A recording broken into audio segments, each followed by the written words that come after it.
ऐसे तो अनसुलझी हत्या के मामले बहुत हैं, लेकिन आज हम देश के उन बड़े हत्याकांड का जिक्र करेंगे जो आज भी अनसुलझे रह गए। आइए नजर डालते हैं भारत के कुछ सबसे सनसनीखेज murder case. Aarushi murder mystery 2008 Noida double murder case.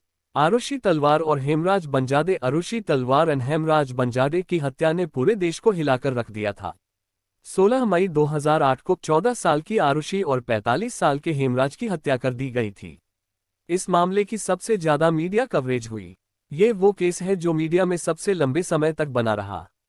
हत्यारा कौन है? किसने मारा आरुषि को? ऐसे न जाने कितने ही सवाल आज भी देश पूछता है। देश की जनता ये अनुमान लगा रही है कि आरुषि की हत्या उसके खुद माता पिता ने की है। सवाल है कि क्या सच में कोई अपनी ही बेटी की ऐसी निर्मम हत्या कर सकता है? अमर सिंह चमकीला मर्डर केस। एक पंजाबी सिंगर की दिन दहाड़े मोटरसाइकिल सवारों की गैंग ने हत्या कर दी। ये सिंगर और कोई नहीं बल्कि अमर सिंह चमकीला थे। संगीत की दुनिया के बादशाह और एक निडर पंजाबी विद्रोही जो आज भी पंजाब में सभी कलाकारों में से एक माने जाते हैं। उनकी मौत कैसे हुई, ये आज भी रहस्य बनकर रह गया है। जब वे अपने करियर के शिखर पर थे तब उन्हें हमेशा खालिस्तानी आतंकियों से हत्या की धमकी मिलती रहती थी। शायद इसलिए अमर सिंह के गाने काफी क्रांतिकारी होते थे। 8 मार्च 1988 को पंजाब के मेहसामपुर में उनके कार पर हमला किया गया। इस दौरान अमर सिंह की पत्नी अमरजोत भी उनके साथ थी।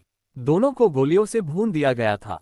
अमरजोत को जहां छाती पर गोली लगी थी तो वहीं अमर सिंह को सीने में 4 गोलियां मारी गई थी। दिन दहाड़े कई लोगों के सामने सिंगर की निर्मम हत्या होने के बावजूद किसी को भी गिरफ्तार नहीं किया गया।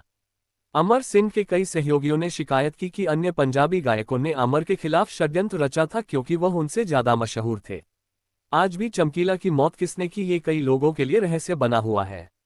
न ही ये केस सुलझा और न ही इस केस में किसी की गिरफ्तारी की गई। Sunanda Pushkar death case. कांग्रेस सांसद शशि थरूर की पत्नी सुनंदा पुष्कर की मौत का रहस्य आज तक नहीं सुलझ पाया। पुष्कर की दिल्ली के लीला पैलेस में एक होटल के कमरे में हत्या कर दी गई थी। शशि थरूर को उनका शव 17 जनवरी 2014 को मिला था। पहले माना गया कि सुनंदा ने आत्महत्या की है। बाद में रिपोर्ट में सामने आया कि सुनंदा की मृत्यु सामान्य नहीं थी। बताया जाता है कि उनके शरीर पर कई चोट के निशान थे। 10 अक्टूबर 2014 को मेडिकल टीम ने बताया कि उनकी मौत जहर से हुई है। वहीं 6 जनवरी 2015 को दिल्ली पुलिस की एक रिपोर्ट में कहा गया कि सुनंदा की हत्या की गई थी। आज भी ये मामला अदालत में चल रहा है। अब भी सवाल खड़े होते हैं कि सुनंदा की मौत कैसे हुई थी।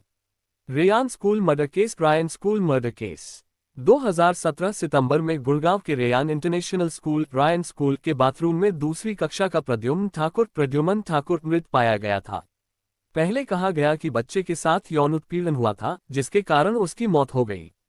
इस मामले में एक बस कंडक्टर को गिरफ्तार किया गया था, लेकिन कुछ दिनों बाद एक रिपोर्ट सामने आई जिसमें दावा किया गया कि 11वीं कक्षा के एक छात्र ने परीक्षा टालने के लिए उसकी हत्या कर दी थी।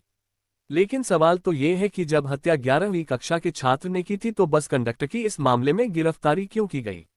जेसिका लाल हत्याकांड। मर्डर ऑफ जेसिका लाल 90 के दशक का सबसे हिला देने वाला मामला। 1999 में अधिकांश अखबारों की सुर्खियां थी, जेसिका को किसी ने नहीं मारा, नो वन किल्ड जेसिका। वारदात के समय मौजूद किसी भी चश्मदीद ने पुलिस को सही बयान नहीं दिया कि आखिर जेसिका लाल को गोली किसने मारी थी।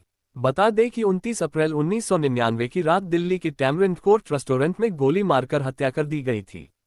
वजह केवल इतनी थी कि जेसिका ने शराब परोसने से मना कर दिया था और उसका हत्यारा और कोई नहीं बल्कि मनु शर्मा था। बता दें कि तिहाड़ जेल में करीब 17 वर्ष से बंद मनु शर्मा को वर्ष 2020 को रिहा कर दिया गया है। शर्त हत्याकांड। बेंगलोर शरत मर्डर केस। बेंगलोर में एक आयकर अधिकारी के 19 वर्षीय बेटे की हत्या कर दी गई। उसका शव शहर के बाहरी इलाके में रामहल्ली झील के पास मिला था। अपहरणकर्ताओं ने उसका गला दबाकर हत्या कर दी थी, लेकिन कहानी में असली मोड़ तब आया जब पुलिस को पता चला कि अपहरणकर्ता उसके दोस्त ही थे। पीड़िता का करीबी दोस्त विशाल हत्या और अपहरण का मास्टरमाइंड था। 19 वर्षीय शर्त इंजीनियरिंग का छात्र था और उसके दोस्तों ने उसे मार डाला क्योंकि वे कर्ज चुकाना चाहते थे। क्राइम न्यूज को सुनने के लिए वीडियो को लाइक और चैनल को सब्सक्राइब करना ना भूलें। जय श्री राम। आपका दिन मंगलमय हो। धन्यवाद।